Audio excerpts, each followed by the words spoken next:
Welcome to MMA Fan Case. My name is Luke Pace, and welcome back for everyone who's already a subscriber to the channel. If you're not already a subscriber, please subscribe so you can see more great interviews, including the one coming at you right now. Welcome back to the show. About ready to be the main event of the evening for 247 Fighting Championships on June 29th, a little over a month away at Brawl in the Burgh 22 at the Monroeville Convention Center is Chris the Rocket Rollins. Chris, welcome back to the show. What's up, my man? How you been?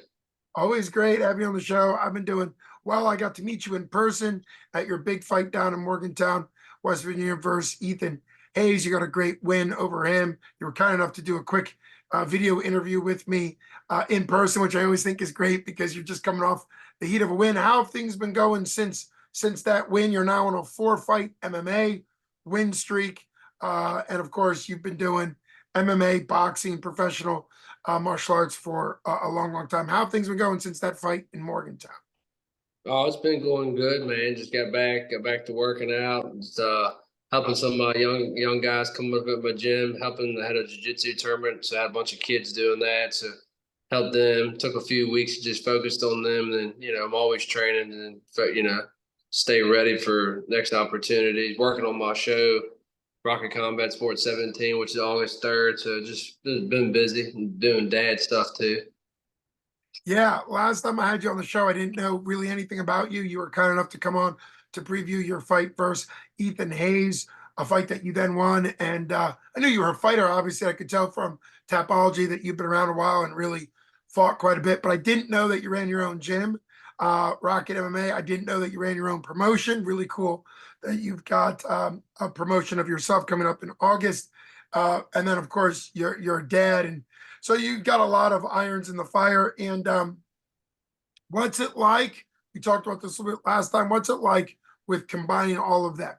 Sometimes you're more focused on your training because of a fight. Sometimes you're more in the coach role. Sometimes you're more in the business mindset for the gym. And then also you do the promotion. How's it like wearing all those hats and also one feeding the other so well? It works synergistically together. Yeah, it's definitely full plate for sure.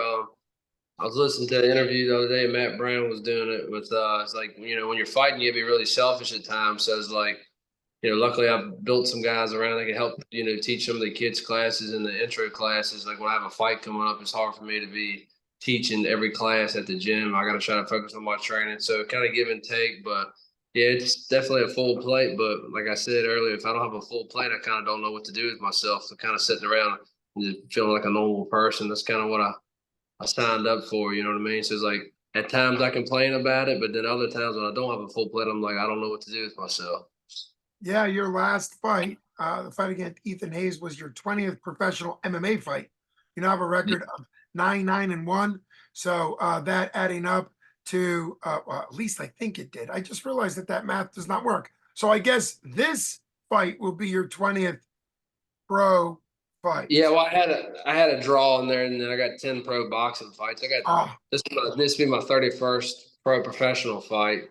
I think my opponent, he's got 32 with his boxing, so we got 62 pro fights combined. When you look at yeah. a regional fight, you're not going to see many guys that are going to combine with No. 62 pro fights.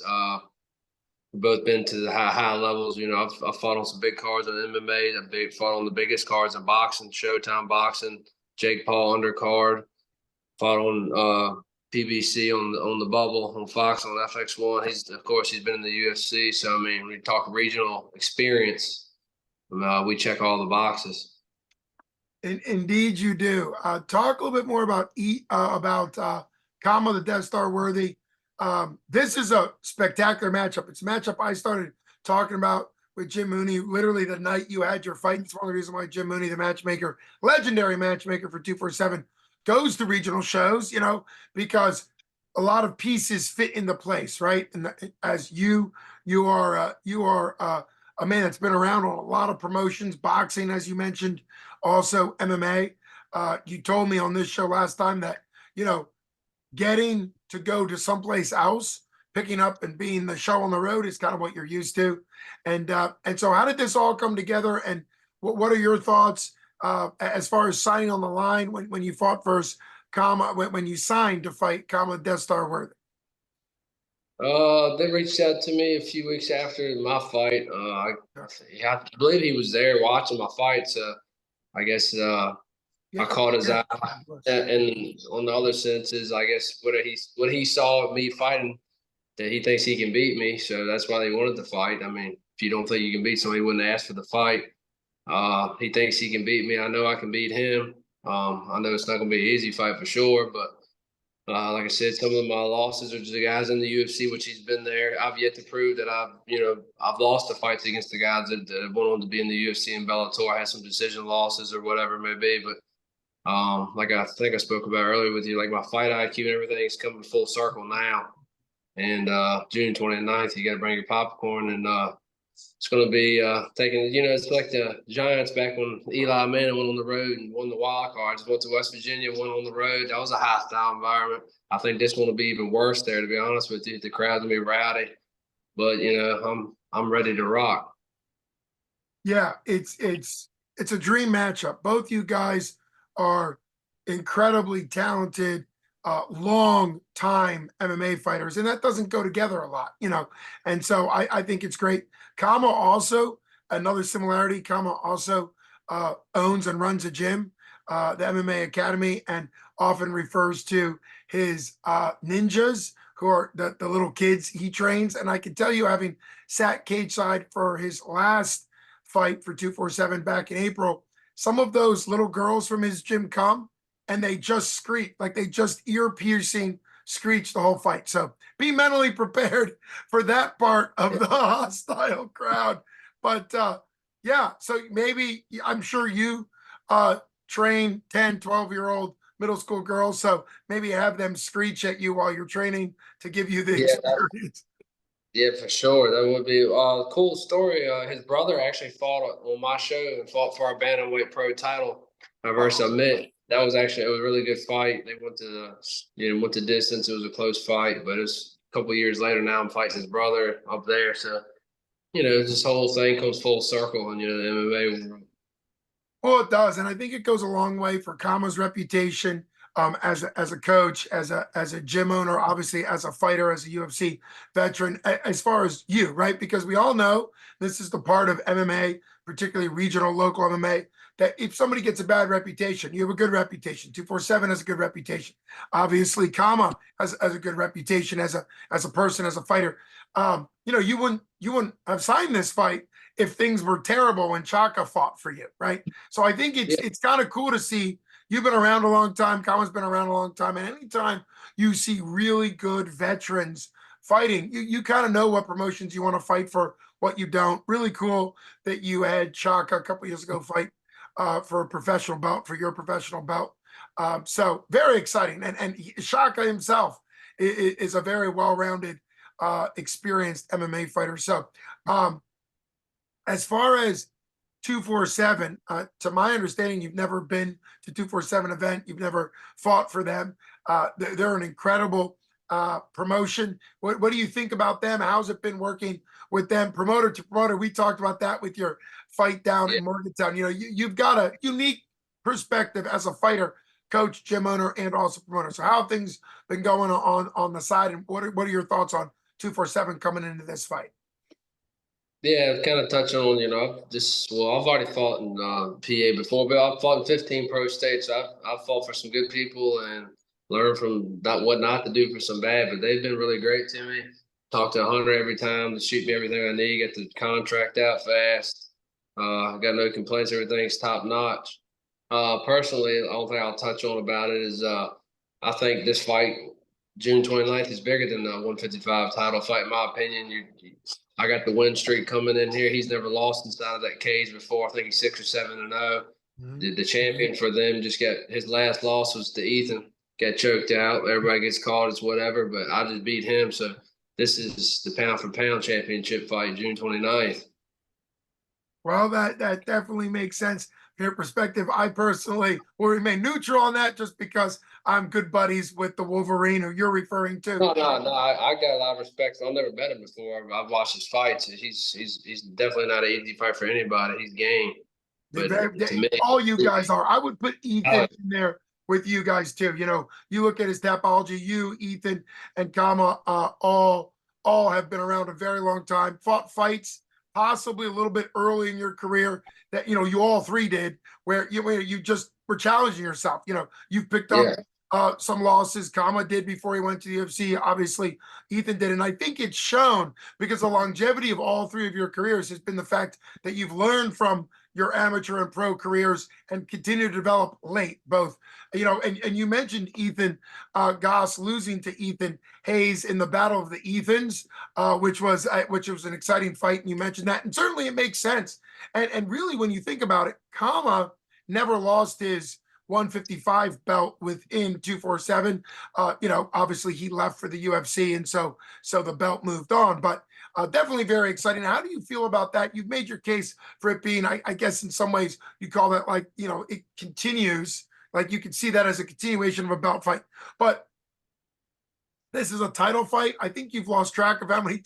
I'm sorry, main event. We were just talking about title. yeah, This is a yeah. main event. I think you've lost track of how many main events you fought in. But what does it mean to be a main event? Obviously, this is a huge deal. What does that mean to you? And are you at the point where you wouldn't fight if it was like a lower fight on the card, or are you flexible? Depending on what the promoters need from you. Like I said, I'm honored to be the main event. I mean, like I said, 62 fights combined. I think Yeah. we earned. But at the end of the day, it's like it's cool to be the main event, but you got to wait around all night. You're waiting, you're waiting. There's a lot of good fights. I've seen the card so far. They've the pro fights. There's a lot of good fighters on the card, and like I said, I respect all the guys and Ethan, myself. We fight. Everybody says, we're in the generation now on social media. Everybody says they'll fight anybody anytime, but it's like kind of a dying breed. You don't see it as much now, which is all right. You got to have coaches and managers, Yep. and I even tell my guys, I don't want to give them a layup fight, but I don't want to put them in too early for somebody. Yep. I didn't really have that for myself, and I kind of dug myself a hole. But I wouldn't change who I am, and them guys don't fight anybody. They could have brought in somebody less of an opponent to me to fight, get him another win, and build him back, but. They're bringing in a good challenge. I respect him for taking the fight, and I'm honored to be the main event. Yeah, and I think that goes a long way. You are now a coach. Khama's now a coach. Ethan does a ton as a coach with another great gym in Gorilla House. And I think the unique aspect of all three of you is you've taken the fights anytime, anywhere, and also maybe as a coach or as a manager, you would be a little bit choosier for your fighters to make sure that they're developing on a smoother way. That doesn't mean, like you said, doesn't mean cans. Sometimes it means later. Sometimes it means, hey, let's get that fight a little bit later. Sometimes it means, hey, it's time to push now. Let's take a fight. You haven't said it on this show, but I've talked to Ethan Wolverine Goss enough and Khama, and I'm sure you have that attitude too, that realistically, you are taking fights where you could win, and you're also taking fights where you could lose. Like, to take a fight where you're pretty much always guaranteed to win is not going to develop you as a fighter, and it's not going to move you up the ranks or the charts. And every once in a while, we'll see fighters that make it to the UFC that have, these undefeated records in other countries where they're all canned fights. Most of the fighters have never fought before. You see a guy that's 9-0, 10-0 fighting a guy who doesn't even have a picture on Tapology, doesn't even have a recognized experience of anything. 0-0 guy. So I give you guys the credit for really fighting longevity. Are you going to make a prediction against a Death Star as far as what you think is going to happen in the fight? Or if not, which I'm obviously either way is fine. Why do you think people should, and I think they should, but why would you say people should hang around? As you said, potential long night to the main event, to you guys throw down. What is going to be exciting about this fight? I think you got two veterans that are hungry for wins. He wants to get back to the big show. I'm taking it one fight at a time. I'm not. Everybody thinks making it to the UFC is the easy thing. I know I can compete at that level, but I dug myself a hole and I'm working my way out of it. I had easier fight offers on the table. I could have took those easily. I feel like I probably had 80, 90% chance of winning them fights. I kind of turned the fights down. I'm here to promote the biggest fights for my show and take the biggest fight. So I can't ask somebody to take a hard fight if I'm not going to do it. So a lot of promoters, they just want to make some money, whatever. But, I'm here to, show that I'm not going to ask you to do something that I want to do myself. So not a lot of people probably want to take the call. June 29th wants to come up there. He's going to have a hostile environment. You know, a hungry veteran, been around, seen it all. Nothing I'm going to show him that he hasn't seen before. Nothing he's going to show me that I haven't seen before. And, you know, when you're at this level, just all it takes is one little teeny mistake, and you're asking what happened.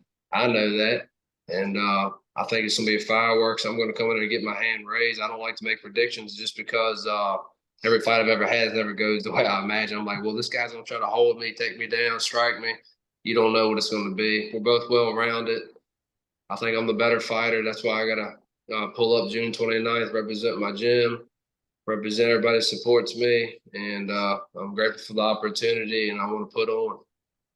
Yeah. I mean, I've seen you live in action. I've seen Khama live in action. That's true for both of you guys for sure, as far as the mindset. Talk a little bit about when in your career were you able to start making in fight, in cage, strategy adjustments? I know that sometimes can take some time. In other words, you said in your previous answer that you've learned in your career that you don't make predictions anymore, because anytime you thought this person's going to try to beat me this way, they went a different direction, because MMA really is so wide open as far as technique. And it still is, even with, 25, 30 years, that, you know, you don't want to get locked into a game plan. Boxing, okay, we're limited. It's not that boxing isn't great. Boxing is exciting, but there's only so much within boxing that you're going to be facing. So when did you kind of start getting comfortable with the idea that between rounds, you're going to make adjustments in the middle of a fight, between the actual, like in the actual round, you'll make adjustments depending on if that person's style suddenly shifts, or if you're suddenly having a better night in a certain area, or maybe a weaker night in a certain area? Like, when did you start getting comfortable with kind of in-cage adjustments? Yeah, like I said, that took years for that. I've always been a dog.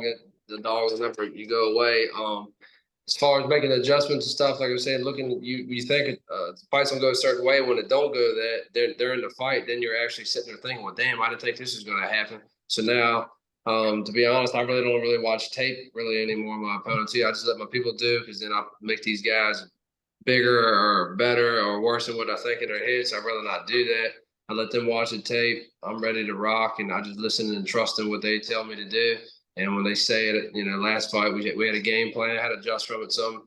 Ethan was really, really long. Like, I know he was long, but when I got in there, the range was like even different than what I thought. He was very tricky. And then people look at the weigh-in pictures. He's not the most ripped guy or whatever. Like, he was a very tricky guy, good boxing. He threw more kicks than I thought he was. He got great jiu-jitsu in his guard.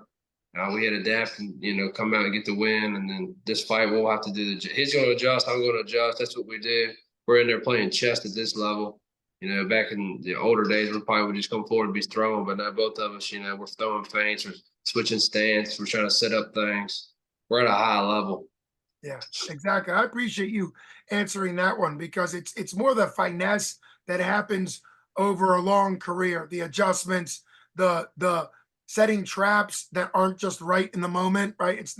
It's being able to see something that then down the road type thing. There's a lot that happens. Your fight versus Ethan Hayes was very good. Obviously, this one is I think going to be at the next level, because you're developing, Khama's developing. You never really fight the same fighter twice. You really don't. We've seen that in rematches. Not that this one's a rematch, and I think a mindset you've had in your career. I know Khama has, because he said it. I know some of the other pro fighters. There's another great Pennsylvania, Pittsburgh pro guy on your card who's the co-main event, Justin the General Patton. And he always says, he's a 145er. He always says that he always thinks in his mind, every time he goes into a fight, he wants to be better and to be able to beat himself from last fight. So every fight, if he was able to somehow be able to fight himself from the fight before, he wants to be able to beat him from the fight before. Is that a mindset you've also developed? That's really just about you developing your skills, because your opponents are going to change, and sometimes within the fight they're going to change, but you want to just keep improving your abilities. Yeah, I always tell my younger guys that too. I feel like even me from a year ago, 2 years ago, whatever, I always feel like the me now at 34 would smash the me at 30 or 25 and just evolve. And then coaching actually made me even better, like going back to the basics, teaching the kids stuff. And it's like, you know, I think I overtrained a lot for my fights prior before having a gym. I would run myself in the ground. Now I have to like, okay, kids class starts at this time. I got to stop my training and train them, and it gives me rest. And you know, I'm more recovered now, not running myself into the ground, because I'm the type of guy like, man, if I don't run these miles, if I don't do this or do that, I'm gonna lose the fight. But really, now I know it works for me and the workload that I'm under. You know, I've gotten older. I don't train as much as I used to, but I'm better than I ever been. So that makes sense to you. I can't train 7 days a week, 3 hour sessions nonstop. I've been in a lot of fights, and I gotta recover and train smart, and that's what I'm doing. Longevity. So I made my pro debut in 2015. So I've used 31 fights. I'm fighting 3 to 4 times a year, and I don't pull out of fights ever and don't miss weight. So that's a testament of me just, you know, training smart and just being tough, and, you know, just listening to your body. Well, that's great for you. It's also great. I think people can benefit, particularly if they're early in their career, for listening to these interviews, particularly somebody like you that just gave that. I think that will develop over a career. And sometimes people early in an MMA career need to be told rest, recover by their coaches, and that's a great role for coaches to have, to be able to pull up somebody that is overtraining. It's a balance between undertraining and overtraining. Obviously, you've made it work. You found something very great. I appreciate you taking time out for all that you do, and all the various hats you wear to come on the show. It's a real blessing to continue to follow your career. It's cool that your career now intersects with 247, because I obviously have followed them the most closely.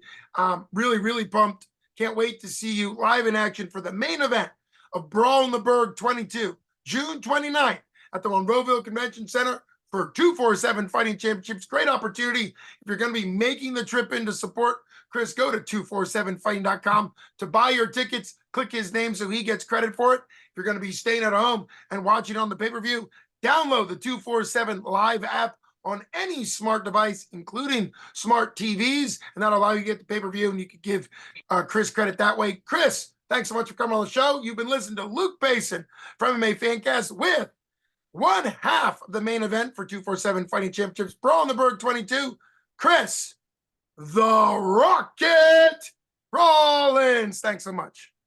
Thank you.